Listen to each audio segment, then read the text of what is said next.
Hi అండి, అందరికీ నమస్కారం. ఈ వీడియోలో మనం వైకుంఠ ఏకాదశి రోజు పూజ ఎలా చేయాలి, ఉపవాసం ఎలా ఆచరించాలి, వైకుంఠ ఏకాదశి యొక్క ప్రాముఖ్యత ఏమిటి, ఆ రోజు ఎటువంటి దానాలు చేయాలి, ఏ మంత్రాలతో స్వామివారిని పూజించాలి, ఈ వైకుంఠ ఏకాదశి రోజు తప్పకుండా పాటించాల్సిన నియమాలేంటో ఇప్పుడు మనం వివరంగా తెలుసుకుందాం. ఫ్రెండ్స్, ముందుగా మన ఛానల్ని సబ్స్క్రైబ్ చేసి పక్కనే ఉన్న బెల్ ఐకాన్ని క్లిక్ చేయండి. నేను చేసే ప్రతి వీడియో మీకు నోటిఫికేషన్ రూపంలో వస్తుంది. ఏడాదిలో వచ్చే ఏకాదశులకి భిన్నమైనది ఈ ముక్కోటి ఏకాదశి అండి. ప్రతి సంవత్సరంలో పుష్యమాసంలో వచ్చే శుక్లపక్ష ఏకాదశిని వైకుంఠ ఏకాదశి లేదా ముక్కోటి ఏకాదశి అంటారు. ఈ రోజునే ఉత్తర ద్వార దర్శనం గుండా శ్రీ మహావిష్ణువును దర్శించుకుంటారండి. ఏడాదిలో వచ్చే 24 ఏకాదశుల్లో ప్రతి ఏకాదశి కూడా పవిత్రమైనదే.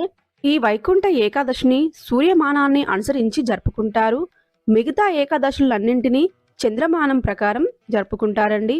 సూర్యుడు ఉత్తరాయణానికి వచ్చిన తర్వాత వచ్చే ధనుర్మాస శుద్ధ ఏకాదశిని వైకుంఠ ఏకాదశి అంటారు.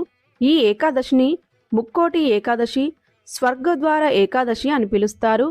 శ్రీ మహావిష్ణువు నిలయమైన వైకుంఠంలోని వాకిళ్ళు ఈ ఏకాదశి రోజే తెరుచుకుంటాయని దీనిని వైకుంఠ ఏకాదశి అంటారు. శ్రీ మహావిష్ణువు నుంచి అవతరించిన ఓ శక్తి మురాసురుణ్ణి సంవరించడంతో ఆ శక్తికి ఏకాదశి అనే పేరు పెట్టారు. ఈ ముక్కోటి ఏకాదశి రోజున శ్రీ మహావిష్ణువును పూజించడం వల్ల ఎన్నో సమస్యల నుంచి బయటపడతారండి. అంతేకాకుండా జన్మ జన్మల పాపాలు కూడా తొలగిపోతాయి.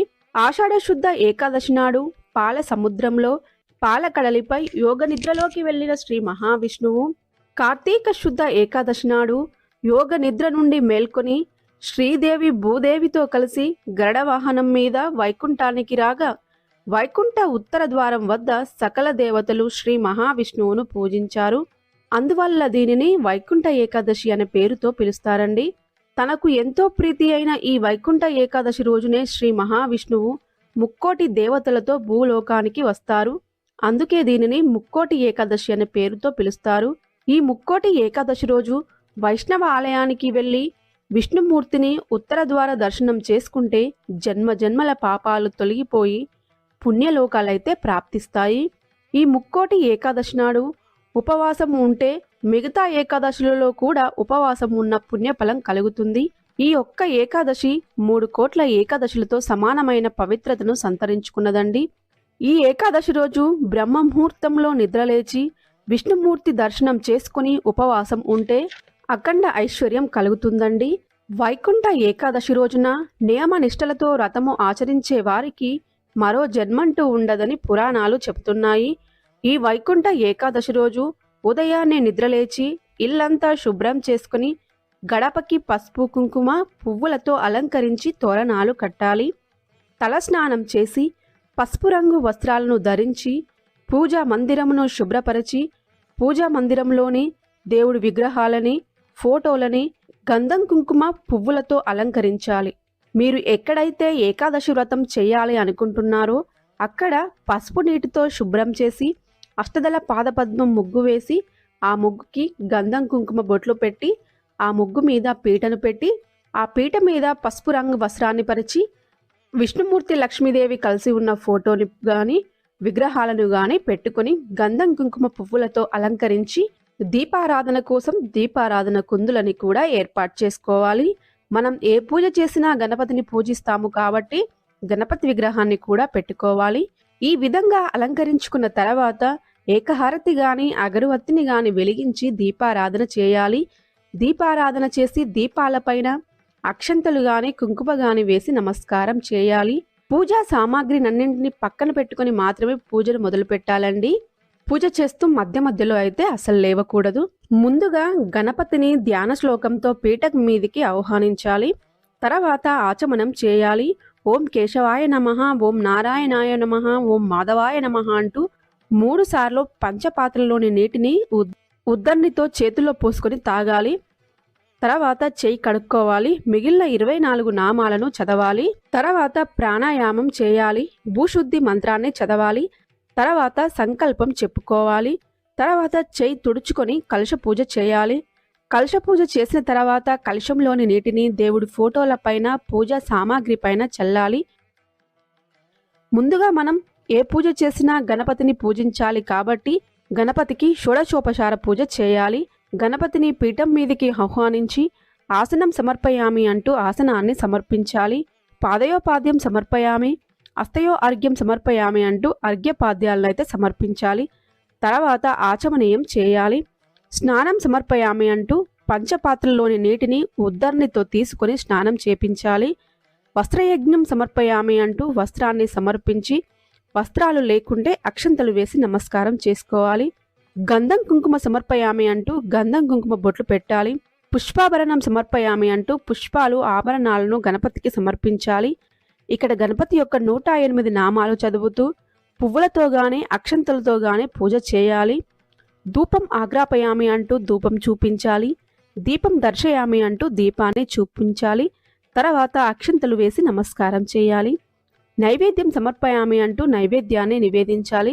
తర్వాత నైవేద్యం పైన నీటిని చల్లాలి. తాంబూలం సమర్పయామి అంటూ గణపతికి తమలాపాకులు సమర్పించాలి. నీరాజనం సమర్పయామి అంటూ మంగళహారతి ఇచ్చి మంగళహారతి చుట్టూ ఉద్దరణితో నీటిని తిప్పి గణపతికి చూపించి తర్వాత మనం నమస్కారం చేసుకోవాలి. గణపతి పూజ పూర్తయిన తర్వాత లక్ష్మీనారాయణలను పీఠం మీదికి ఆహ్వానించాలి. ఆసనం సమర్పయామి అంటూ ఆసనాన్ని సమర్పించాలి. పాదయోపాద్యం సమర్పయామి, అస్తయో అర్ఘ్యం సమర్పయామి అంటూ అర్ఘ్యపాద్యాలను సమర్పించాలి. స్నానం సమర్పయామి అంటూ ఉద్దరణితో నీటిని చూపించాలి. వస్త్రం సమర్పయామి అంటూ వస్త్రాలు లేదా అక్షంతలను సమర్పించాలి. గంధం కుంకుమ సమర్పయామి అంటూ గంధం కుంకుమ బొట్లు పెట్టాలి. పుష్పాభరణం సమర్పయామి అంటూ పుష్పాలు ఆభరణాలతో స్వామి అమ్మవార్లని అలంకరించాలి. ఇక్కడ మీకేమైనా కోరికలు ఉంటే లక్ష్మీనారాయణలకి చెప్పుకొని విష్ణు అష్టోత్తర శతనామావళి, విష్ణు అష్టకం, విష్ణు సహస్రనామ స్తోత్రాలు చదువుతూ పువ్వులు అక్షంతలతో స్వామివారిని పూజించాలి. స్వామివారి పూజ పూర్తయిన తర్వాత అమ్మవారిని కూడా పూజించాలి. లక్ష్మీ సహస్రనామ స్తోత్రాలు, లక్ష్మీ అష్టకం, లక్ష్మీ అష్టోత్తర శతనామావళి వంటి శ్లోకాలను చదువుతూ పువ్వులు, అక్షింతలు, చిల్లర నాణాలు, లక్ష్మీ గవ్వలు, గోమతి చక్రాలతో అమ్మవారిని పూజించాలి. ఒకవేళ విష్ణు అష్టోత్తర శతనామావళి, విష్ణు అష్టకం వంటి శ్లోకాలు రాని వాళ్ళు ఓం నమో నారాయణాయ నమః, ఓం నమో భగవతే వాసుదేవాయ నమః అనే మంత్రాలను 108 సార్లు చదువుతూ పువ్వులు అక్షంతలతో స్వామివారిని పూజించాలి. పూజ పూర్తయిన తర్వాత పాలతో చేసిన పాయసాన్ని, ఏవైనా పండ్లను నైవేద్యంగా సమర్పించాలి. కొబ్బరికాయను కొట్టి హారతి ఇవ్వాలి. తర్వాత చేతిలో కొన్ని అక్షంతలు, పువ్వులను తీసుకుని పూజలో ఏమైనా తప్పులు ఉంటే క్షమించమని మంత్రపుష్పం సమర్పించాలి. తర్వాత ఆత్మ ప్రదక్షిణ చేయాలి. ఇప్పుడు మనం ఈ వైకుంఠ ఏకాదశి రోజు ఉపవాసం ఎలా ఆచరించాలో తెలుసుకుందాం. దశమి నాటి రాత్రి నుండే ఉపవాసాన్ని పాటించాలి. దశమి, ఏకాదశి, ద్వాదశి ఇలా 24 గంటల పాటు ఉపవాసాన్ని ఆచరించాలి. ద్వాదశి రోజు ఉదయాన్నే నిద్రలేచి ఇల్లంతా శుభ్రం చేసుకుని మళ్ళీ పూజ చేసి ఉపవాసాన్ని విరమించి ఏదైనా వైష్ణవ ఆలయాన్ని దర్శించి స్వయం పాక దానం చేస్తే చాలా మంచిదండి. ఈరోజు ఫ్రెండ్స్, ఈ వీడియోలో వైకుంఠ ఏకాదశి రోజు పూజ ఎలా చేయాలి, వైకుంఠ ఏకాదశి యొక్క ప్రాముఖ్యత ఏమిటి, ఆ రోజు పాటించాల్సిన నియమాలేంటో తెలుసుకున్నారు కదా. ఫ్రెండ్స్, మీకు ఈ వీడియో నచ్చినట్లయితే లైక్ చేయండి, మన ఛానల్ని సబ్స్క్రైబ్ చేయండి. Thank you for watching.